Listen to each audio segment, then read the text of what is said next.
look, I've filed a few stories on you before, Yeah. which you're keenly aware of. You're identified by police, by detectives as an outlaw biker. You clearly identify as a one percenter. What does that mean to you? What is a one percenter to you? Oh, my era, the 1%ers were guys that didn't want to have, these are all stock motorcycles here. We didn't ride stock bikes. We rode rigid frames. We chopped the front fender, chopped the rear fender. We had ape hangers, exhaust pipe. A 1%er was a guy that didn't ride the stock motorcycle. Back then it was all bikes, booze, and broads. You know, we used to joke about the 3 Bs. We'd get that tattoo of 3 Bs, you know. It was nothing like you were the bad guy, you were the outlaw that broke laws. But that's what they say you are. Well, that's what they say today, you know. But I'm far from that. You know, I don't deal drugs. I don't pimp off no broads. I don't shake nobody down. You know, I make it pay like anybody. You know, regular Joe Blow. You know, iron worker, truck driver. Used to be a bone breaker, you know, but it was professional. You know, I fought with a lot of guys that were top-notch fighters, you know. But not all of it was professional, though, was it? I mean, no, you've gotten into a few sometimes you jams. get caught in a place. I usually say you get caught with your pants down. You know, you're in a joint that you're by yourself, and somebody too much drugs or booze gets a little brave and starts throwing their weight around. You're dying to put him in his place, you know. Tim, I've done that several times in joints, you know. Are you a magnet for that, you think? You think you attract trouble? Sometimes, you know, you're in that environment, you know. Like the guy, the gunslinger, you know, I've been around 100 years. You know, everybody, there's guys out there wonder if they can kick your you know. It's shameful when an old man beats your you know. I'm 60, almost 65 years old, you know. And to have a few guys in an establishment spitting wine at a 25-year-old barmaid or throwing ice cubes at her, you know, intimidating the out of her because the bouncers were too weak and timid, you know, to do their job. Sometimes you step up to the plate. All right, so you're talking about Bristol. You're going back to 2010, I think, or 2009, July 2009, right before a couple the of days big parade before there. the 4th, yeah. Huge fight at a bar in Bristol. We got our hands on that video. We did a story on that. What happened that night? I mean, it looked like a Hells Angels member, full patch member, came up and gave you a shove. Yeah. But it couldn't have started with a shove. No. There was a few things going on that night that nobody knew about. One, my daughter going to URI back then, socializing with a couple of girls from Roger Williams, mentioned she was going to go to the Topsider. And I didn't want my daughter to know that I slummed around there a few times, you know, during Saturday and Sundays where a lot of bikers go there. And I never knew how it was that night because I didn't hang around there, you know. I just checked out the bar that night just to make sure it was a cool place for her to be safe in, you know. And I guess being by myself, you know, my bike parked outside. Some angels and prospects saw my bike. They know who owns that bike. Oh yeah, my bike, you see my bike, you know it's CJ. You see CJ, he usually has his bike with him, you know. When I show you my bike, you know what I'm talking about, you know. These guys knew I was in there.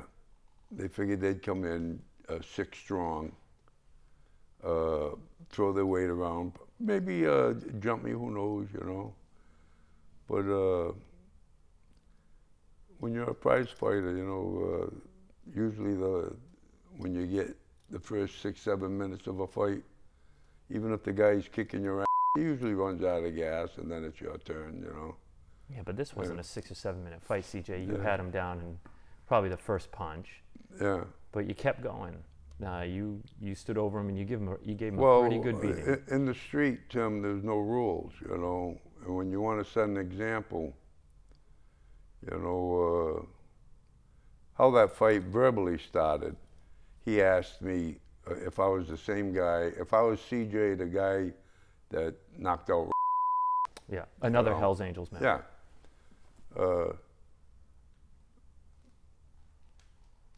I asked him if he was drinking too much. I think something like that, you know, because that was a stupid question to ask, especially when you're flying a back patch. You know, everybody knew it was me that knocked out. Even though they told everybody he got hit by a truck, you know. And I guess he said a few other statements.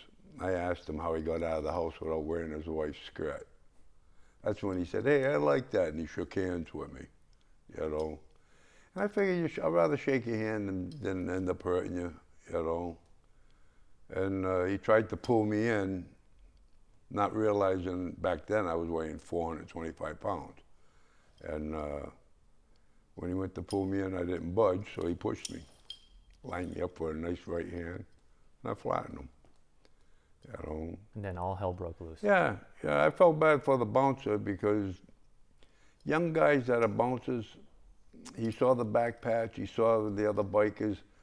For some reason, they get intimidated and they want to help the guys that are pulling the.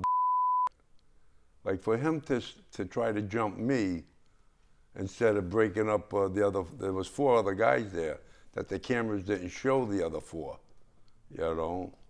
It only showed him and one other prospect. And I felt bad that I nailed him with a couple of shots where he backed off, you know. So, I talked to detectives after that, state Yeah. police, Bristol local. Big concern was actually for you. They were worried that once again you got into a beef with the Hells Angels, as you just pointed out. There was one before that, a couple of years prior. They were worried there was going to be some repercussions for that fight in particular. That had to have crossed your mind. Well, Rhode Island guys, I knew all the original guys that started the Rhode Island chapter. And at one time or another, Tim, because they were all in their 50s, for the past 25, 35 years, I either kicked them in the ass or made them stand in the corner while I was in a bar room having a drink. I knew what they were made of. The Rhode Island guys are nothing, you know. But a lot of my friends that are Hells Angels are Mass, Connecticut, New York. So you have friends that are Hells Angels? Oh, yeah. Yeah. I feel bad that I can't talk to them or hang with them anymore because what went on in Rhode Island. I guess that's a house rule, you know. But I say them, you know.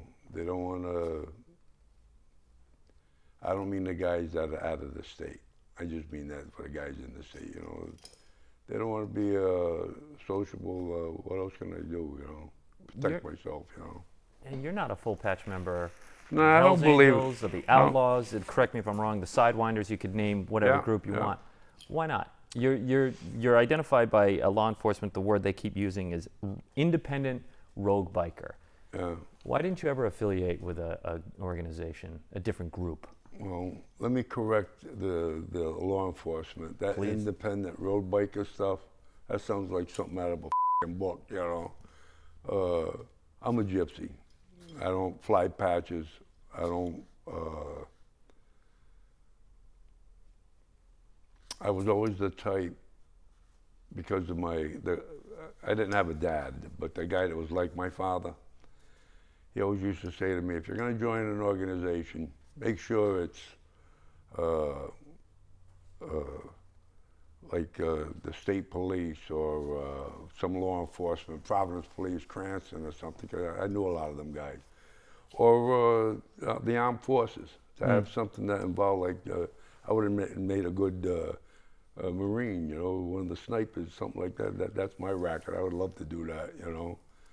But because of my right hand, I got a bad cut, and in the palm of my hand when I was a kid, and I couldn't pull a trigger, so I never could get into service, you know. But as far as joining a club, I didn't need that type of recognition. I'd embarrass a lot of my friends that were state troopers that I was tight with. They totally disrespect me to fly a back patch, you know. Because they view those groups as organized crime. Well, I don't know about organized crime.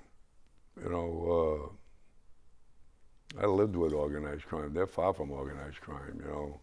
I might get some criticism for glamorizing a certain lifestyle by just even doing a story. Yeah. It's going to happen, you know, I expect it. What do you say to a young person who thinks this is a cool lifestyle and they want to be a part of this? Be it the Hells Angels Outlaws or the path that you took? Well, I'm a parent before I'm anything else, Tim. When I talk to a younger guy, I only talk to a guy the way I'd want another parent talk to my son. I tell him, you know, the bike world, it's fun to own a motorcycle. It's fun to ride cross country. I think I was 23 when I rode from Rhode Island to Daytona Beach, you know. Motorcycles are fun, they're a blast, you know, but to wear a back patch, be labeled as a club member, lose a lot of friends that you know, business guys, educated guys, law enforcement friends, guys that are at society. I'd be the first to tell them to that life, you know. Be a gypsy, you know, you come and go as you please. Unless you wanted to join like the armed forces, you know, and get recognition that way, you know. A lot of guys ride bikes that are in the service, you know. I'd guide them like I'd want you to guide my son, you know. The backpack is bullshit.